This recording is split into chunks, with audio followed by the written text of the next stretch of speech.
Hi friends, இன்றைக்கி வந்து வாழைக்காய் வறுவல் தான் செய்ய போகிறோம். அதுக்கு தேவையான பொருள் வந்து மிளகாத்தூள், உப்பு, மஞ்சள் பொடி. இது மூணுத்தையும் கொட்டி ஃபஸ்ட்டு வந்து இது மூணுத்தையும் போட்டுக்கலாம். மூணுத்தையும் போட்டுட்டு அதுக்கப்புறமா கொஞ்சமாக தண்ணி விட்டுக்கலாம். தண்ணி விட்டுட்டு பிசைஞ்சிக்கலாம்.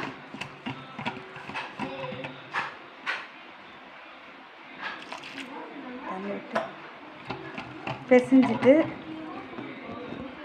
இதில் வந்து இந்த வாழைக்காவை எடுத்து இதில் போட்டு நல்லா மிக்ஸ் பண்ணிக்கலாம்.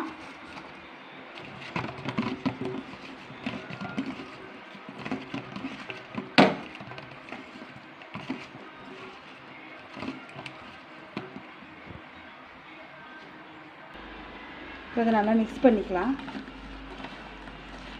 இது மாதிரி செஞ்சாக்கா செம்ம டேஸ்ட்டாக இருக்கும்.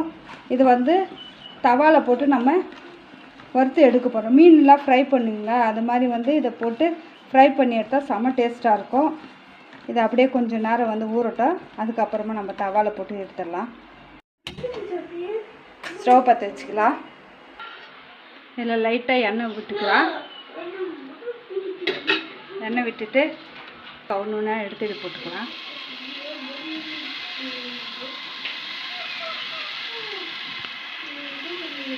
நல்லா கிறிஸ்பாக வர அளவுக்கு நல்லா பொரிச்சு எடுத்துக்கலாம். நம்ம இது வந்து பசங்களுக்கு வந்து ரொம்ப விரும்பி சாப்பிடுவாங்க. இது மாதிரி செஞ்சு கொடுத்தாக்கா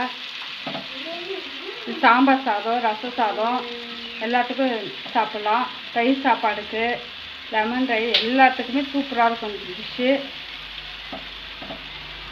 அதே லைட்டாக கொஞ்சம் எண்ணெய் விட்டுக்கணும். நல்லா மொறு கிறிஸ்பாக வர வரைக்கும் நல்லா வறுக்கணும்.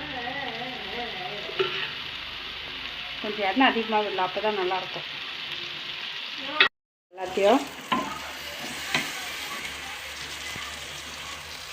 ஒன்று ஒன்றா திருப்பிக்கலாம்.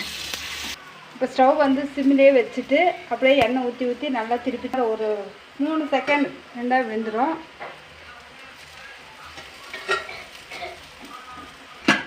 இப்போ எடுத்துக்கலாம் எல்லாத்தையும். எண்ணெய் கொஞ்சம் இதுவாக தான்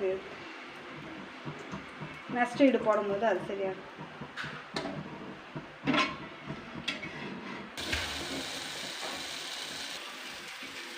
அடுத்து இதோ போட்டாச்சு. அதுக்கு எண்ணெய் விட்டாச்சு.